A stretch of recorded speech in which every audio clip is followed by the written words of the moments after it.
Hello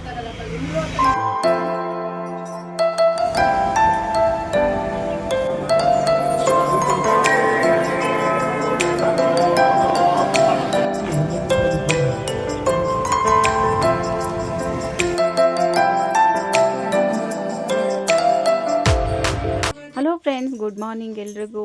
ನಾನು ಜಾನು, welcome to Janu vlogs. Friends, ಇವತ್ತು ಬೆಳಗ್ಗೆನೇ ದೇವಸ್ಥಾನ, ರಾಯರ ದೇವಸ್ಥಾನಕ್ಕೆ ಹೋಗ್ತಾ ಇದ್ದೀವಿ. ಎಲ್ಲಪ್ಪ ಅಂದರೆ ತಾವರೆಕೆರೆ ಹೊನ್ನವ ಮಂಚಾಲಯ ಅಂತಾರಲ್ವ, ಅಲ್ಲಿ ಹೊನ್ನವ ಮಂತ್ರಾಲಯ, ಮಂಚಾಲಯ ಅಲ್ಲ ಮಂತ್ರಾಲಯ, ಅಲ್ಲಿ ಹೋಗೋಣ ಅಂತ ಹೋಗ್ತಾ ಇದ್ದೀವಿ. ಟಿಫನ್ ಇವತ್ತು ಅವಲಕ್ಕಿ ಒಗ್ಗರಣೆ ಮಾಡಿದ್ದೆ, ಹಾಗೆ ಪೂಜೆ ಎಲ್ಲ ಆಯಿತು. ನಮ್ಮನೇಲಿ ಪೂಜೆ ಆಲ್ಮೋಸ್ಟ್ ಕೆಲಸ ಎಲ್ಲ ಆಯಿತು.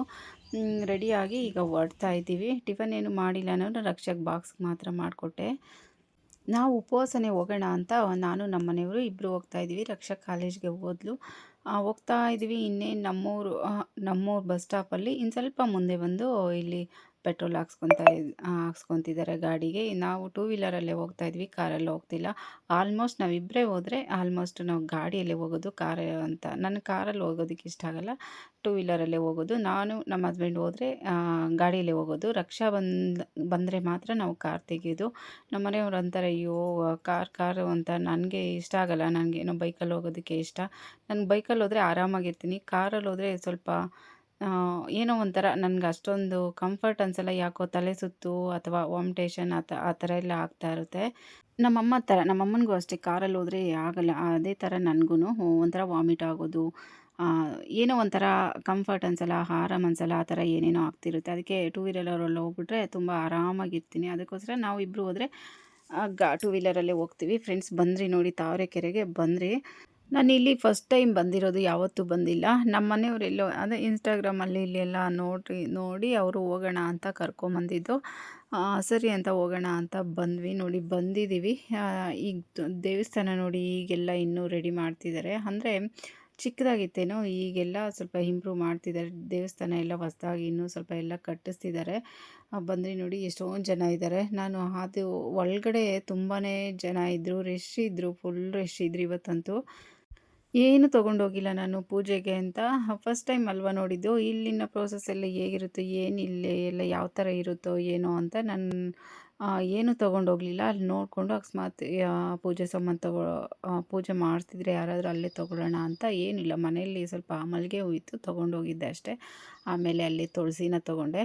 ಅಲ್ಲಿ ಹೋಗಿ ನೋಡಿದ್ರೆ ಯಾರು ಏನು ಪೂಜೆ ಸಾಮಾನೇ ತೊಗೊಂಡೋಗಿರಲಿಲ್ಲ. ಅಲ್ಲಿ ತೆಂಗಿನಕಾಯಿ ಯಾರು ಒಬ್ಬರು ಹೊಡೆದಿಲ್ಲ. ತೆಂಗಿನಕಾಯಿ ಅಂತ ಪೂಜೆ ಸಾಮಾನು ಯಾರು ಏನು ತೊಗೊಂಡೋಗ್ತಿರ್ಲಿಲ್ಲ. ಒಬ್ಬೊಬ್ಬರು ಮಾತ್ರ ಸ್ವಲ್ಪ ತುಳಸಿನ ಕೈಲಿ ಇಟ್ಕೊಂಡು ಹೋಗ್ತಿದ್ರು ಅಷ್ಟೇ. ಇನ್ನು ರಾಯರಿಗೆ ಅರ್ಶಿನ ಕುಂಕುಮ ಊದ್ಕಡ್ಡಿ ಏನೋ ಇಡಲ್ವಲ್ಲ, ಅಷ್ಟೆಲ್ಲ ಊದ್ಕಡ್ಡಿ ಹಚ್ಚಲ್ಲ, ಬರೀ ಗಂಧ ಮತ್ತು ಅಕ್ಕಿ ಅಷ್ಟೇ ಅಲ್ವಾ.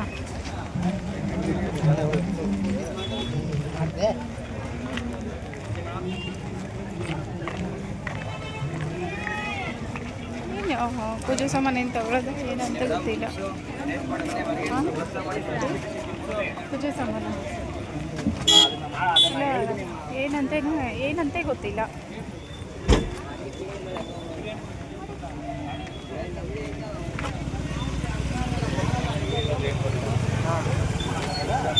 ಆಮೇಲೆ ಯಾರೇನು ತಗೊಂಡು ಹೋಗ್ತಾ ಇದ್ದಾರೆ.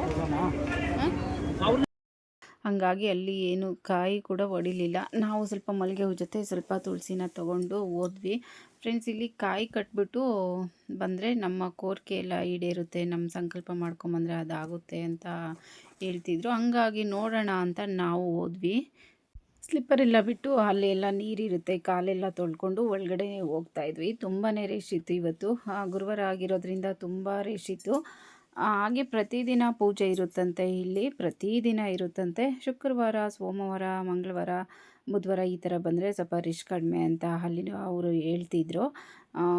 ಗುರುವಾರ ಬಂದರೆ ಫುಲ್ಲು ರಶ್ ಇರುತ್ತೆ ಅಂತ. ಕಾಯಿ ಕಟ್ಟೋರು ಅಷ್ಟೇ ತುಂಬಾ ಜನ ಇದ್ದರು. ಇಲ್ಲಿ ಹಯಗ್ರೀವ ಮತ್ತು ರಾಯರು, ಆಂಜನೇಯ ಮತ್ತು ನರಸಿಂಹಸ್ವಾಮಿ ಏನೋ 3 ದೇವರು ಒಂದೇ ಕಡೆ ಇದೆ. ಫ್ರೆಂಡ್ಸ್ ನಾವು ಅಂದ್ಕೊಂಡಿದ್ವಿ ಹೋಗಿ ಅಲ್ಲಿ ಕಾಯಿ ಕೊಡ್ತಾರೆ, ಕಾಯಿ ಸಿಗುತ್ತೆ ತೊಗೊಂಡು ನಮ್ಮ ಸಂಕಲ್ಪನ ಹೇಳ್ಕೊಂಡು ಕಟ್ಬಿಟ್ಟು ಬರೋದು ಅಂತ. ಮತ್ತು ಅಲ್ಲೋದ್ಮೇಲೆ ಅವರೆಲ್ಲ ಹೇಳಿದ್ರು, ಅವರೇ 500 ಇರ್ತಾರೆ, ಅವರೇ ಪೂಜೆ ಮಾಡಿ ಮಂತ್ರಗಳನ್ನು ಹೇಳ್ಕೊಟ್ಟು ಅವರೇ ಕಟ್ಟಿಸ್ತಾರಂತೆ. ನಮ್ಮ ಹೆಸರು, ಫೋನ್ ನಂಬರು, ನಮ್ಮ ಅರ್ಚನೆ, ನಮ್ಮ ಹೆಸರಲ್ಲಿ ಅರ್ಚನೆ ಗೋತ್ರ ಎಲ್ಲ ಕೇಳಿ, ಗೋತ್ರ ಹೆಸರು ಎಲ್ಲ ಕೇಳಿ ಅರ್ಚನೆ ಮಾಡಿ ಮತ್ತು ಕಾಯಿನ ಕಟ್ಟಿಸ್ತಾರಂತೆ. ನಮ್ಮ ಪ್ರಾಬ್ಲಮ್ ಏನು ಅಂತ ಹೇಳಿದ್ರೆ ಅದ್ರ ಮೇಲೆ ಎಷ್ಟು ವಾರ ಅಂತ ಅವ್ರು ಹೇಳ್ತಾರಂತೆ. ಅಲ್ಲಿ ನೋಡಿದ್ವಿ ಮಿನಿಮಮ್ 18 ವಾರ ಎಲ್ಲರಿಗೂ 18 ವಾರ ಅಂತ ಇದ್ದರು. ಇನ್ನು ಸ್ವಲ್ಪ ಕಷ್ಟ ಆಗಿರೋಂಥ ಪ್ರಾಬ್ಲಮ್ ಇದ್ದರೆ 21 ವಾರ ಅಂತ ಹೇಳ್ತಾಯಿದ್ರು. ನಮ್ಗೆ ಯಾಕೋ ಅದು ಕೇಳಿದಾಗ ನಮ್ಗೆ ಯಾಕೋ ಮನಸ್ಸಿಗೆ ಅಷ್ಟೊಂದು ದಿನ ಕಂಟಿನ್ಯೂಸ್ ಆಗಿ ಬರೋಕ್ಕಾಗುತ್ತಾ, 18 ವಾರ ಅಕಸ್ಮಾತ್ 21 ವಾರ ಕಂಟಿನ್ಯೂಸ್ ಆಗಿ ಬರೋಕ್ಕಾಗುತ್ತಾ ಅಂತ ಮನಸ್ಸಲ್ಲಿ ಏನೋ ಒಂಥರ ಗೊಂದಲ ಆಯಿತು. ಯಾಕೋ ಮನಸ್ಪೂರ್ವಕವಾಗಿ ಅದು ಕಾಯಿ ಕಟ್ಟೋದಕ್ಕೆ ನನಗೂ ಅನಿಸ್ಲಿಲ್ಲ, ನಮ್ಮ ಮನೆಯವ್ರಿಗೂ ಅನಿಸ್ಲಿಲ್ಲ. ಸ್ವಲ್ಪ ಹತ್ರ ಆದರೆ ಏನೋ ಬರ್ಬೋದು. ಅದೇ ವಾರ ಬರಬೇಕಂತೆ, ಬೇರೆ ಯಾವುದೂ ವಾರ ಬರೋಂಗಿಲ್ವಂತೆ. ಅದೇ ವಾರ ಬಂದು ಆ ಕಾಯನ್ನು ಮತ್ತೆ ಬಿಚ್ಚಬೇಕಂತೆ. ಮತ್ತು ಏನೋ ಪ್ರದಕ್ಷಿಣೆ ಎಲ್ಲ ಹಾಕಿ ಮತ್ತು ಏನೋ ಪೂಜೆ ಮಾಡಿ ಮತ್ತೆ ಕಟ್ಟಬೇಕಂತೆ. 18 ವಾರ ಅಥವಾ 21 ವಾರ ಅದೇ ಥರ ಪ್ರೋಸೆಸ್ ಇರುತ್ತಂತೆ. ಅವರು ನಮ್ಮ ಪ್ರಾಬ್ಲಮ್ ಕೇಳಾದ್ಮೇಲೆ ಹೇಳ್ತಾರಂತೆ ಎಷ್ಟು ವಾರ ಮಾಡಬೇಕು ಅಂತ. ಅಲ್ಲಿ ನೋಡಿದ್ರೆ ಮಿನಿಮಮ್ 18 ವಾರ ಇತ್ತು. 18 ವಾರಕ್ಕಿಂತ ಕಡಿಮೆ ಯಾರಿಗೂ ಹೇಳ್ತಾ ಇರಲಿಲ್ಲ.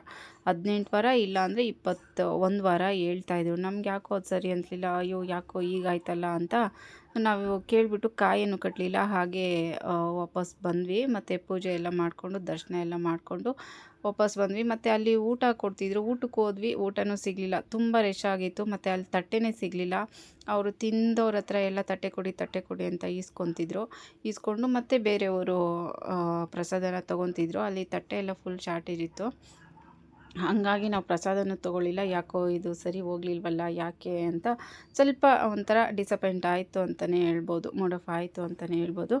ಯಾಕೋ ದರ್ಶನ ಮಾಡಿದ್ದು, ಅದು ದೇವಸ್ಥಾನಕ್ಕೆ ಹೋಗಿದ್ದು ಒಂಥರ ನೆಮ್ಮದಿ ಅನಿಸ್ಲಿಲ್ಲ. ಯಾಕೋ ಇಷ್ಟೊಂದು ದೂರ ಬಂದ್ವಲ್ಲ, ನಾವು ಏನೋ ಒಂದು ಆಸೆ ಇಟ್ಕೊಂಡು ಹೋಗಿದ್ವಿ, ಅದು ಆಗಲಿಲ್ಲ. ಸರಿ ಅಂತ ಏನೋ ಅದೆಲ್ಲ ರಾಯರಿಗೆ ಬಿಟ್ಟಿದ್ದು ಅಂತ ಅಂದ್ಕೊಂಡು ಕಾಯಿ ಕಟ್ಟಿಸೋದು. ಯಾಕೋ ನೀನೇ ಕಟ್ಟಿಸ್ಲಿಲ್ಲಪ್ಪ ಅಂತ ಅಂದ್ಕೊಂಡು, ಕಟ್ಟೋ ಥರ ಇದ್ದರೆ ನೀನೇ ಮನ್ಸು ಕೊಡು, ಒಂದೇ ಮನಸ್ಸು ಅಂತ ಕೇಳಿಕೊಂಡು ಕಟ್ಟಿಲ್ಲ ಕಾಯಿ. ಮತ್ತು ನಮಗೂ ಪ್ರಸಾದನೂ ಸಿಗಲಿಲ್ಲ. ಅಲ್ಲೇ ಮತ್ತು ಚುರುಮುರಿ ತೊಗೊಂಡು ಸ್ವಲ್ಪ ಸ್ನ್ಯಾಕ್ಸ್ ತಿಂದ್ಕೊಂಡು ಟೀ ಕುಡ್ಕೊಂಡು, ಬೆಳಗ್ಗೆ ಟಿಫನ್ ಏನು ಮಾಡಿರಲಿಲ್ಲ. ನಾನಂತೂ ಟೀನೂ ಕುಡಿಲಿಲ್ಲ, ಹಾಗೆ ಹೋಗಿದ್ದೆ. ಸರಿ ಅಂತ ಅಲ್ಲಿ ಟೀ ಕುಡ್ಕೊಂಡು ಸ್ನ್ಯಾಕ್ಸು ಟಿಫನ್ ಅಂತ ಏನೂ ಮಾಡಲಿಲ್ಲ, ಹಾಗೆ ಬಂದ್ವಿ. ಮತ್ತು ಬರುವಾಗ ಅದೇ ರೋಡಲ್ಲೇ ಬರಬೇಕಲ್ವ, ದೇವಸ್ಥಾನದ ಮುಂದೆನೇ ನಾವು ಬರಬೇಕಾಗಿದ್ದು.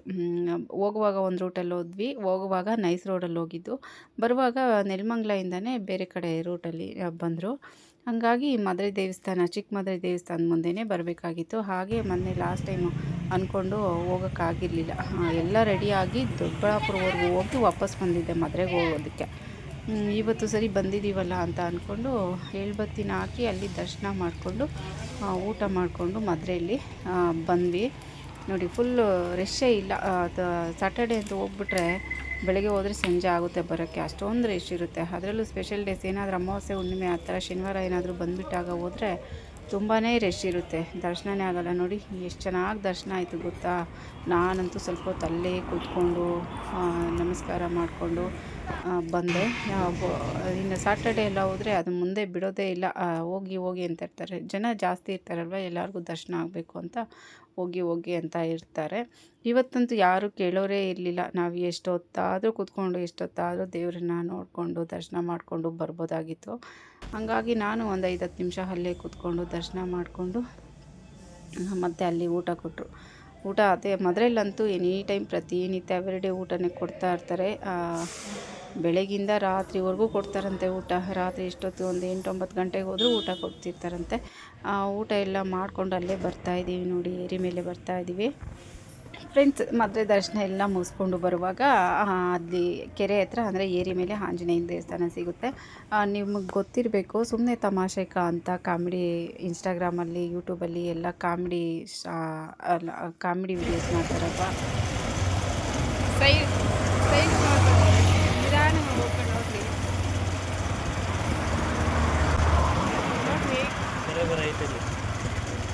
ಒಂಚೂರು ಲೈಟಾಗಿ ನಿಂತ್ಕೊಂಡು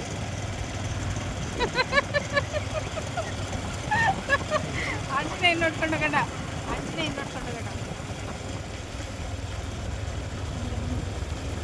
ಹಿಂಗೆ ನೋಡಕ್ಕೆ ಹೋಗಿ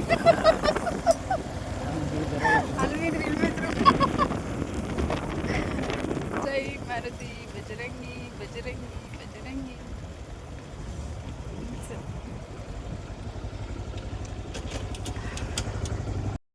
ವಿಡಿಯೋ ಬರುತ್ತೆ ಅವರು ಗಂಡನ ಬಗ್ಗೆ, ಅಯ್ಯೋ ಗಂಡ ಎಲ್ಲೋಗ್ತಾನೆ ಎಲ್ಲೋಗ್ತಾನೆ ಏನು ಮಾಡ್ತಾನೆ ನಂಗೆ ಗೊತ್ತೇ ಆಗಲ್ಲಮ್ಮ, ನಂಗೆ ಒಂದೇ ಒಂದು ವರ ಕೊಡಮ್ಮ ಅಂತ. ಅದೊಂದು ಎಲ್ಲರಿಗೂ ಗೊತ್ತಿರಬೇಕು. ಇನ್ಸ್ಟಾಗ್ರಾಮಲ್ಲಿ, ಯೂಟ್ಯೂಬಲ್ಲಿ ಎಲ್ಲ ಬರ್ತಾ ಇರುತ್ತೆ, ಫೇಸ್ಬುಕ್ಕಲ್ಲಿ ಎಲ್ಲ. ಸುಮ್ಮನೆ ನಾನು ಅದನ್ನು ನಾನು ಅವ್ರ ಥರ ಮಾಡ್ತೀನಿ ವಿಡಿಯೋ ಮಾಡಿರಿ ಅಂತ. ಅಲ್ಲಿ ಆಂಜನೇಯನ ದೇವಸ್ಥಾನ ಇತ್ತಲ್ವ, ಅಲ್ಲಿ ಬೇರೆ ಯಾರೂ ಇರಲಿಲ್ಲ. ಇನ್ನು ಯಾರಾದರೂ ಇದ್ದಿದ್ದರೆ ಆ ಥರ ಅಲ್ಲಿ ವಿಡಿಯೋ ಮಾಡೋದಕ್ಕಾಗಲಿಲ್ಲ. ನಾನು ಸುಮ್ಮನೆ ತಮಾಷೆಗೆ ಆ ಥರ ಮಾಡ್ತಿದ್ದೆ, ಅವ್ರು ಹೇಳೋ ಥರ ಡೈಲಾಗನ್ನು ಹೇಳ್ಕೊಂಡು. ಅಷ್ಟರಲ್ಲಿ ಯಾರೋ ದರ್ಶನಕ್ಕೆ ಹಿಂದೆ ಬಂದರು. ಅಲ್ಲಿಗೂ ನಾನು ಅವ್ರು ಹೋದ್ಮೇಲೆ ಇನ್ನೊಂದು ಸಾರಿ ಮಾಡಿದ್ದೀನಿ. ಅದನ್ನು ಹಾಗೆ ಏನು ಎಡಿಟ್ ಮಾಡಿದೆ, ಹಾಗೆ ವಿಡಿಯೋಲಿ ಆ್ಯಡ್ ಮಾಡಿದ್ದೀನಿ ಅಷ್ಟೇ. ನನಗೆ ತಮಾಷೆ, ಅದು ಜೋಕು ಅದೆಲ್ಲ ನನಗೆ ತುಂಬಾ, ಕಾಮಿಡಿ ರೀಲ್ಸು ವಿಡಿಯೋಸ್ ಅಂದರೆ ನನಗೆ ತುಂಬಾ ಇಷ್ಟ. ಹಾಗಾಗಿ ನಾನು ಅದನ್ನು ಟ್ರೈ ಮಾಡಿದೆ ಅಷ್ಟೇ. ಅದನ್ನು ಎಡಿಟ್ ಮಾಡಿದೆ, ವಿಡಿಯೋ ಹಾಗೆ ಹಾಕಿದ್ದೀನಿ ಫ್ರೆಂಡ್ಸ್. ನೀವು ನೋಡಿ ಯಾವ ಥರ ಹೇಳಿದ್ದೀನಿ ಅಂತ. ಇಷ್ಟ ಆದರೆ ಹಾಗೆ ಒಂದು ಲೈಕ್ ಮಾಡಿ. ಅದೊಂಚೂರು ಇದ್ದು ಪಾಸ್ ಮಾಡಬೇಕು. ಏನು ಮಾತಾಡೋದು ನಗು ಬರುತ್ತೆ, ಸಾಕು ಒಂದು 2 ಸೆಕೆಂಡ್ ಇಟ್ಬಿಟ್ಟು ಹಿಡಿತಾ ಇದೆಯಾ. ಅಪ್ಪ ಆಂಜನೇಯ ಅಪ್ಪ ಆಂಜನೇಯ, ಏನಪ್ಪ ನಾನು ಬರೋಷ್ಟೊತ್ತಿಗೆ ಯಾವಾಗಲೂ ಬಾಗ್ಲಾಕಿರ್ತೀಯಲ್ಲಪ್ಪ, ಏನೋ ಕೇಳಬಾರ್ದೆಲ್ಲ ಕೇಳ್ತಾಳೆ, ನಾನು ಬರೋಷ್ಟೊತ್ತಿಗೆ ಬಾಗ್ಲಾಕಿರ್ತೀಯಲ್ಲಪ್ಪ. ಭಗವಂತ ನಂಗೆ ಏನಾದ್ರು ಒಂದೇ, ಅಯ್ಯೋ ಹಂಗೆ ಇರಲಿ ಭಗವಂತ, ನಾವು ಒಂದೇ ಒಂದು ವರ ಕೊಡಪ್ಪ, ಏನು ಬೇಡ. ನನ್ನ ಗಂಡು ಎಲ್ಲಿ ಓದ್ತಾನೆ, ಎಲ್ಲಿ ಓದ್ತಾನೆ, ಏನು ಮಾಡ್ತಾನೆ ಅದೆಲ್ಲ ನಂಗೆ ಗೊತ್ತಾಗ್ಬೇಕು ತಂದೆ. ದಯವಿಟ್ಟು ಅದನ್ನು ಕಳಿಸಪ್ಪ ತಂದೆ ಭಗವಂತ. ನೀನು ಸಾಂಬ್ರಾಣಿ ಕಡ್ಡಿಗಳು, ತೆಂಗಿನಕಾಯಿ, ಹೂಗಳು ಎಲ್ಲ ತಂದು ಪೂಜೆ ಮಾಡ್ತೀನಪ್ಪ. ನಂಗೆ ಇದೊಂದು ನೀನು ಕಳಿಸಪ್ಪ. ಬೆಳಗ್ಗೆ ಹೋಗಿ ಸಾಯಂಕಾಲ ಬರ್ತಾನಪ್ಪ, ರಾತ್ರಿಗೆ ಬರ್ತಾನಪ್ಪ, ಏನಂತ ಗೊತ್ತಾಗಲ್ಲಪ್ಪ. ಎಲ್ಲಿ ಹೋಗ್ತಾನೆ, ಎಲ್ಲಿ ಬರ್ತಾನೆ, ಏನು ಮಾಡ್ತಾನೆ ಅಂತ ನಂಗೆ ಗೊತ್ತಾಗ್ತಾ ಇಲ್ಲ. ಒಂದು ಅಡ್ಡಿ ಎಲ್ಲಿ ಬರ್ತಾನೋ ಎಲ್ಲ ನಂಗೆ ಗೊತ್ತಾಗಲ್ಲ ಮಾಡಪ್ಪ. ನೀವು ಊದ ಕಡ್ಡಿಗಳು, ಸಾಂಬ್ರಾಣಿ ಕಡ್ಡಿಗಳು, ಕರ್ಪೂರ ಎಲ್ಲ ತಂದು ಪೂಜೆ ಮಾಡ್ಕೊಂಡು ಹೋಗ್ತೀನಿ. ತೆಂಗಿನಕಾಯಿ ಎಲ್ಲ ಒಟ್ಟು ಪೂಜೆ ಮಾಡ್ಕೊಂಡು ಹೋಗ್ತೀನಪ್ಪ. ಇದೊಂದು ನಂಗೆ ವಿಷಯ ಫ್ರೆಂಡ್ಸ್. ನಾವು ಈ ಥರ ಎಲ್ಲ ಕಾಮಿಡಿ ಮಾಡಿಕೊಂಡು ಮತ್ತೆ ಮನೆಗೆ ರಿಟರ್ನ್ ಆದ್ವಿ ಫ್ರೆಂಡ್ಸ್. ಇವತ್ತಿನ ಅಂದರೆ ಥರ್ಸ್ಡೇ ವ್ಲಾಗ್ ಇದಾಗಿತ್ತು. ಈ ವ್ಲಾಗ್ ನಿಮಗೆಲ್ಲ ಇಷ್ಟ ಆಯಿತು ಅಂತ ಅಂದ್ಕೊತೀನಿ. ಇಷ್ಟ ಆದರೆ ಪ್ಲೀಸ್ ಒಂದು ಲೈಕ್ ಮಾಡಿ, ಹಾಗೆ ನಿಮ್ಮ ಫ್ಯಾಮಿಲಿ ಫ್ರೆಂಡ್ಸ್ಗೂ ಶೇರ್ ಮಾಡಿ, ಹಾಗೆ ಸಬ್ಸ್ಕ್ರೈಬ್ ಮಾಡ್ಕೊಂಡು ಸಪೋರ್ಟ್ ಮಾಡಿ. See you, bye. Thank you for watching.